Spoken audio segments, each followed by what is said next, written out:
Well, UFC 309 is upon us. Jon Jones versus Stipe Miocic in the Madison Square Garden. Pretty underwhelming card, if I must say so myself. Doing the fight research on this one, I smell a stinker coming up. So this could be the worst card of the decade, or it could be decent. We'll see, but it definitely won't be great. I can guarantee you guys that. It will not be a great card.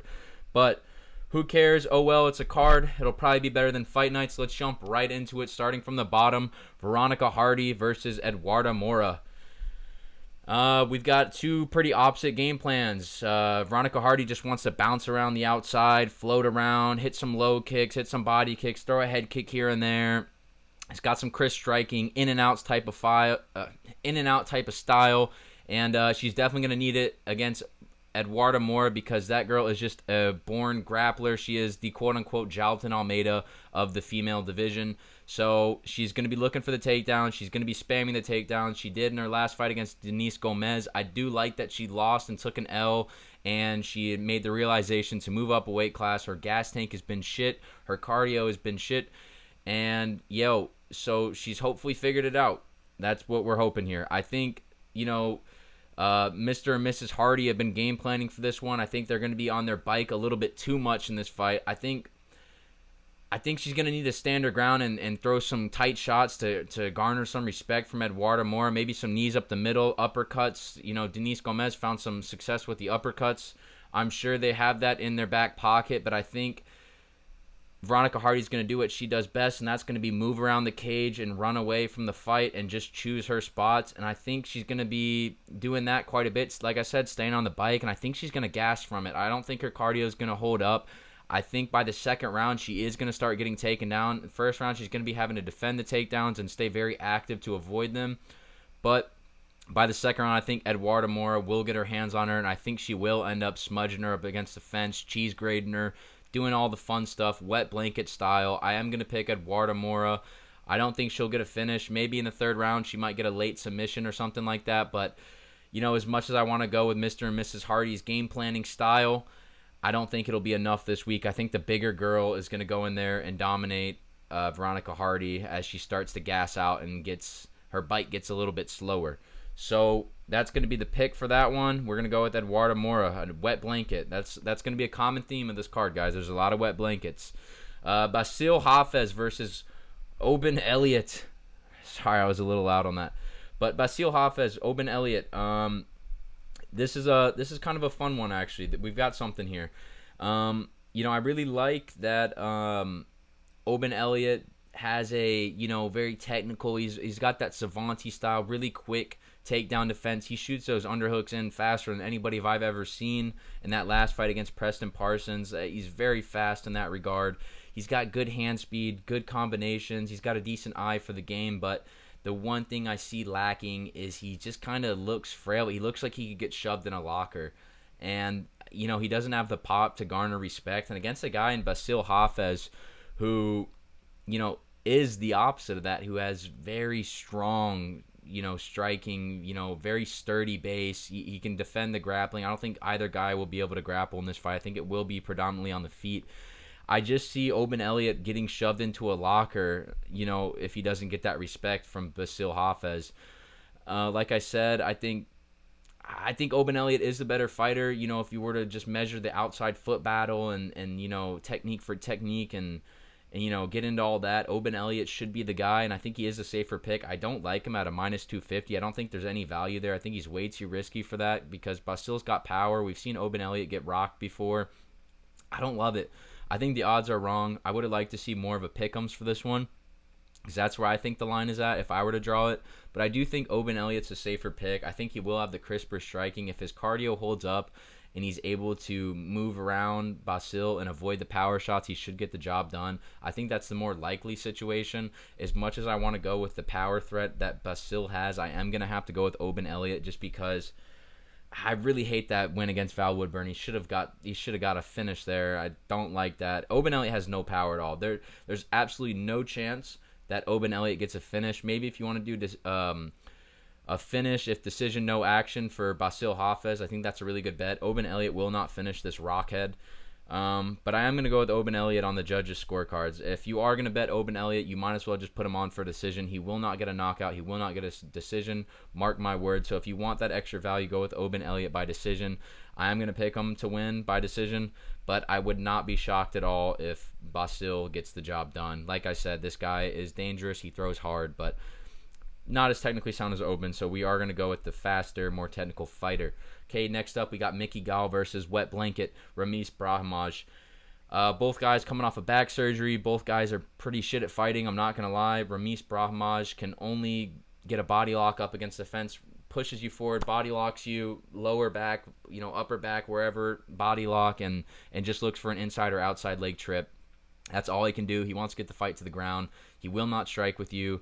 A lot of people think this fight is a tailor-made matchup for Mickey Gall, who's got some decent counter-punching, a pretty slow jab, just mid-striking, mid-grappling, mid-everything, mid-heart. He doesn't have a ton of heart. He's just kind of like the most mid-fighter I've ever seen in Mickey Gall. So I know a lot of people, like I said, I know the odds also reflect that. I know Mickey Gall is the bigger favorite here, but I really do think Ramiz Brahimaj is just going to push him up against the fence. Mickey Gall already likes to fight close to the fence. If he was the guy that was to come sit in the middle of the octagon and not move an inch and say, if you want to get me to that fence, you better get me there.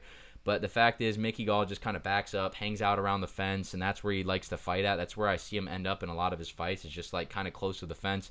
I think that's terrible. That's exactly where Ramiz wants to be, where he could just run him up against the fence, get that body lock, get the inside trip. I don't know if Ramiz will get that finish. If he does get a finish, it will be somewhere in rounds 2-3 after Mickey Gall has fended off 30 takedowns and gotten cheese grated up against the fence for half an hour.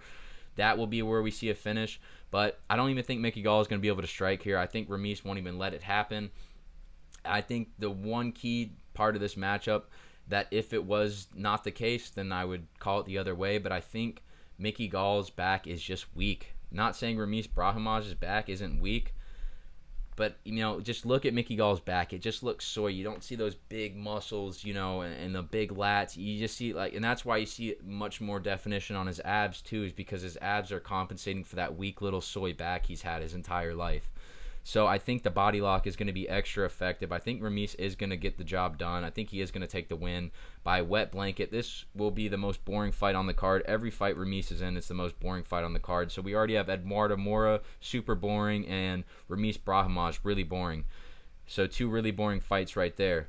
We're not getting a break in the action. We've got Marcin Tybura, another Wet Blanket fighter, versus Jonata Denise, who should be some fun. Marcin Tybura coming off injuries. He's 39. He just got finished by Sergey Spivak pretty fast. He was getting pieced up by Tai Tuivasa, who just got done shitting out a crunchy beef wrap from Taco Bell right before the fight. Yeah, dude, I can't pick Marcin Tybura here, and if you're picking him, good fucking luck. I really think Jonata Denise is going to find that left hook. I think Marcin Tybura is sloppy, comes in, chin up in the air, and he's just sloppy on his entries. And against a kickboxing, the credentials that this guy has, Jonata Denise, I really just see him getting a finish here. I think it's going to be round 1 or 2 finish. I could see it being very similar to the Austin Lane fight. Marcin Tybura comes in there, eats some shots, gets the takedown. And here's the thing I like about Jonata Denise is he is responsible on the ground when he does get taken down. He's okay with just saying, okay, We'll wait till the bell. We'll get to the next round. We start on the feet. I like the high level gamesmanship that Jonata Denise has. So I am gonna pick Jonata Denise. I think he is the better striker. I think he's smart enough to not be risky on the ground if he does get taken down. And I think eventually Marcin Tybura will just get knocked out. I've also heard rumors that Marcin Tybura is sick of he's sick of being that wet blanket guy, and he's gonna go out there and finish guys. Absolutely terrible game plan to do against Jonata Denise. He will get slept with another left hook. So I'm going to pick Jonata Denise by finish. Okay, David Onama, Lucas Almeida. I don't have a big-ass breakdown for this one. I just think Lucas Almeida blows. I think David Onama is probably going to have the edge everywhere. Maybe not grappling. Wrestling, he'll probably have. I don't know. Lucas Almeida, soy. He's shit at fighting. Let's not overcomplicate this one. David Onama. Should be pretty simple. I don't think it's necessarily a lock, but I think David Onama it's pretty simple, cut and dry. Another cut and dry matchup here: Jim Miller versus Damon Jackson. I really like Damon Jackson in this matchup. I think Jim Miller, he's just too old. He took a lot of damage in his last fight, which I already thought he was over the hill in before he even got into that. And after taking even more damage, I just don't see how he has a chance in making this matchup good for him. Damon Jackson should be better everywhere. He has the better striking, better grappling. He's younger, he's hungrier, and Jim Miller's over the hill. He's taken a lot more damage. Not saying Damon didn't take a bunch of damage in that fight against Machine Gun, but yeah, I don't know. It's going to be Damon Jackson for me. I just don't see a way Jim Miller wins other than landing a big overhand right, and that's too risky for me. So I'm going to go with the pick here, Damon Jackson. I think he's very playable. I will have him in a couple parlays. I think the odds are really good. I think it's, a buy low price. I'm really excited about it. Damon Jackson will be a staple in a couple different parlays. So yeah, we're going to go with him to win. I think by decision. I don't think he'll finish Jim Miller. Jim Miller's really tough. But Chris Weidman versus Eric Anders. This is another really boring fight. I think Chris Weidman's obviously going to have the volume advantage. He'll look better for the judges in that regard, but Eric Anders should be a little bit stronger, and he's a very thick guy for the middleweight division. Eric Anders should have the advantage up against the fence and, fence grappling, but, the actual wrestling advantage I will give to Chris Weidman. I think Eric Anders just doesn't have enough volume. Chris Weidman should be showing a bit more for the judges, but the one thing I don't like that Chris Weidman does is he throws that body kick, and I think it is a good weapon, but he's no Khalil Roundtree. He's not fast enough. He's not twitchy enough. It's kind of a slow body kick. I think Eric Anders will be able to catch that and maybe just run him up against the fence and be able to smudge him, cheese grate him up against the fence for a little bit. And, yeah, I just kind of see a lot of that. I do see Eric Anders also getting dropped in this fight. He gets dropped in like every one of his fights. I don't really want to pick Chris Weidman. I hate him. I think he deserves the karma, after the eye pokes that he did on Blindado, Bruno Silva, and especially the way he handled it after the fight. That was pretty despicable, if you ask me, and I think he deserves to get not another leg break. That's terrible, but I think he deserves to get like a nut shot that finishes him and the ref doesn't see it or something. Or, I think karma's coming back around to him, just like it did with the Anderson Silva and, with him breaking his leg and then Weidman breaking his leg the exact same way. I don't know. I think karma is definitely a big part of Weidman's career. I think he deserves the loss. So I am going to pick Chris Weidman. That way, if he loses, I'll be happy. That way, if he wins, I got my pick right. I'll be happy. I think he should actually win this matchup on paper and, just based off fight research. So I am going to go with Chris Weidman. This is going to be a razor close fight. I would not have a dime on this fight. Very sketchy fight to bet on. Let's go with Chris Weidman by decision. All right, a little bit of an interruption there. I apologize. Anyways, to end the prelim headliner, we've got Jonathan Martinez versus Marcus McGee. Jonathan Martinez, he's got the leg kicks, he's got the striking, he's got a little bit of the grappling. He's pretty well rounded, but his highlight of his fighting style is the leg kicks. And I think Marcus McGee is just better everywhere. Apart from the leg kicks, I think he's better everywhere. And I think he's intelligent enough. He's a smart fighter. You could tell he has IQ in there. You tell he has game plans going into fights. And I think he's got a game plan for the legs. I think he'll be able to go in there and handle Jonathan Martinez handily. Yeah, I think he'll be. I don't know. I don't have too much of a breakdown for this. I think Jonathan Martinez is just better. I think his striking's better. I think he's stronger. I think he's less soy. Jonathan Martinez is a bit soy. He went and started his own gym recently. Some bullshit with that. I don't know. He doesn't have a team. He doesn't have coaches. I don't know what he's doing. I just think Marcus McGee is more committed to the actual game itself. And I like him in this matchup. I think like I said, he's really smart. He'll have a game plan for the leg kick. So I think it's pretty cut and dry. I'm going to go with Marcus McGee. And yeah, I'm excited to see what he does in his future. I actually like him a lot as a fighter. He's pretty entertaining. Next up, to start the main card, we've got Mauricio Rufy, the next coming of Conor McGregor in terms of fight style, versus James Lontop. I'm going to go with the Fighting Nerds. I think if you just see the Fighting Nerds team, then you could just pick them, and you would be doing amazing this year because I don't think any of them is even lost. So we are just going to go with the Fighting Nerds, Mauricio Rufy. I think a round one finish. I think James Lontop's pretty slow. He's sloppy. He's definitely got power. He's got a chin, but man, you're going to see how fast Rufy is in this matchup. It's going to be another showcase matchup for him. He's going to go in there, step back, counter, right hand, right down the pipe, and he's going to sleep Lontop within round one or two. And yeah, the speed advantage is crazy. This guy is just so relaxed, and they're floating, bouncing around. I'm sure you guys have seen it. He is the next coming of Conor McGregor. I'm super excited to see him fight. Probably the fight I'm most excited for on this entire card. But yeah, let's pretty simple one. Odds reflected as well. Should get a quick finish. Viviane Araujo versus Karine Silva. I think Karine Silva is also just better everywhere. Viviane's good at grappling. She's got striking. I think Karine Silva's sharper on the feet. I think she's sharper on the ground. Better scrambles. Good jiu-jitsu. Better cardio. Better striking. I think she's more of like an imposing force in the octagon as well. It's pretty simple for me. I'm just going to go with Karine Silva. I'm not going to go too deep into this and make it confusing because it's a pretty simple one. Karine Silva should just get the win. Next up, we got Bo Nickal versus Paul Craig. Another really simple one. Bo Nickal should just be a better striker, more power, more pop in his hands. He's got the grappling defense to be able to handle somebody like Paul Craig. He's competed against Gordon Ryan. He's competed in these jiu-jitsu tournaments. I think he's smart enough to know to just keep it on the feet and not mess around. I think he's going to go out there and showcase his striking. I think this is going to be a striking showcase for him. I think he's going to go up there and pop Paul Craig's head around, and Paul Craig will be Imanari rolling and laying on his back and begging for him to get into his guard and have another man between his legs. But Bo Nickal will not do it, and I think he'll be smart enough. He'll have a game plan. He's been taking time in between fights. His striking should be better. I hope to see it better. I hope to see that it gets better because I think he's pretty dog shit. I think he'll get his lunch eaten by a lot of the guys in the middleweight division, but as of right now, this is a really easy matchup for Bo Nickal, and should be another showcase. Like I said, striking showcase for Bo Nickal. I don't even think he'll mess around on the ground this fight. I think he'll just show off his striking. Next up, though, we've got Charles Oliveira versus Michael Chandler. I think it's going to be a little bit more of that first fight we saw. Michael Chandler coming in hot, round one. He just got edged by Conor McGregor for 2 years straight, and he's going to come in there pissed. Even if he comes out this week to fight interviews and says, I feel like I'm older. I'm really coming into my own. All that time off had me thinking, and, all this, blah, blah, blah. He's coming in, he's looking like more shredded, less bloated, whatever, man. He's going to come out there.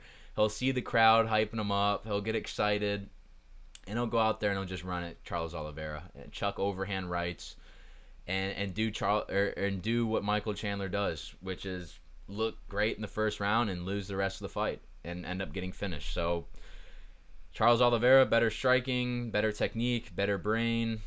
Michael Chandler purely has the power advantage in round one, and if he doesn't get it done in round one, he should just lose the fight.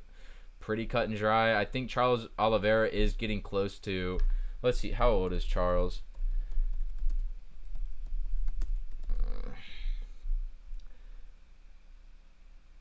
He's not 77. That's not him. 35. Okay, yeah. Charles Oliveira. I think the next fight to make after this is the Max Holloway fight.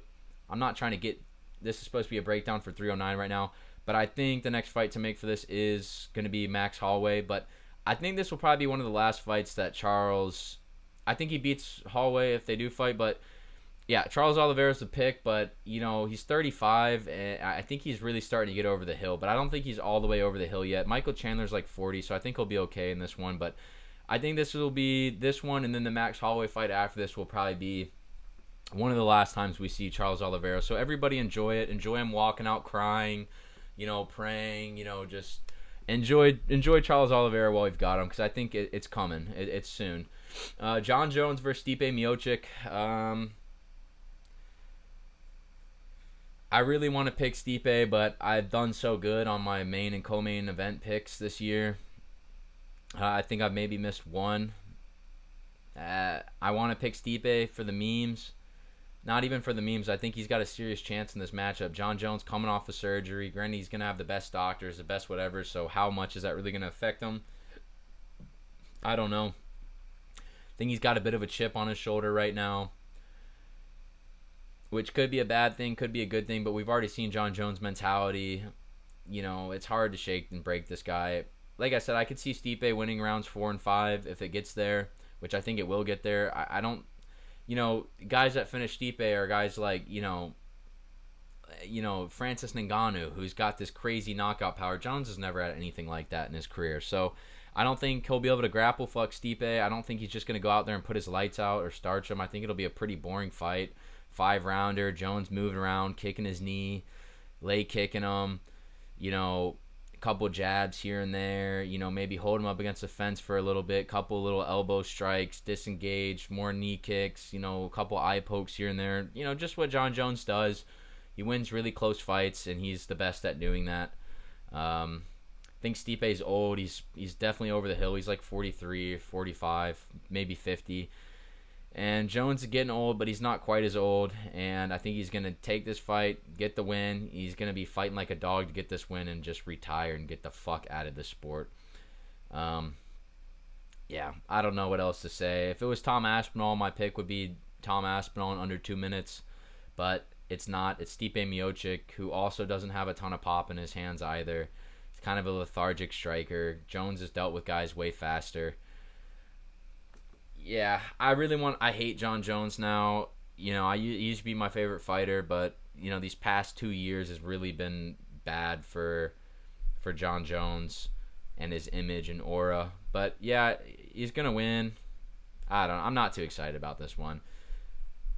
There's a couple fights on this card that I just want to miss, and I want to say that I don't want to be that spoiled little brat that's just like, I don't want to see Jon Jones. I mean, look, this is probably his last fight, so we should all enjoy it and not act like that. But, man, it's just, I don't know. Do we want to see him lose against Tom Aspinall? We all know what's going to happen. So, anyways, I'm going to enjoy this fight. I think you all should too. It's not going to be the most entertaining. It's not going to be fireworks. Jon Jones will win. I think it'll be a close fight. Maybe Jones taking 1, 2, and 3, and Stipe taking 4 and 5, and then maybe at 5 you're like, wow, dude, if there's a 6th round, Stipe might finish him, something like that. I don't know. I don't see anything special with this matchup, but yeah, I'm gonna go with Jon Jones. That is gonna be my breakdown for 309. Guys, definitely tune in later this week. I will be releasing a bet slip. I think this card is pretty bettable. I think there's some props that'll come out later this week. Takedown lines will be a bit weird for this one, I think. And yeah, I think there'll be a lot of easy bets to hit this week. I don't want to say the word easy, but there'll be a lot of bets that have money to be made. So let's just put it that way. Anyways, tune back in later this week. UFC 309, that was my predictions. That was my breakdown. I'll be dropping the bets later this week. And then after this, we're going into a dry spout, and I'll be releasing some other different topics about MMA, some different videos. So hope you guys enjoyed. Catch you guys in the next one. Peace.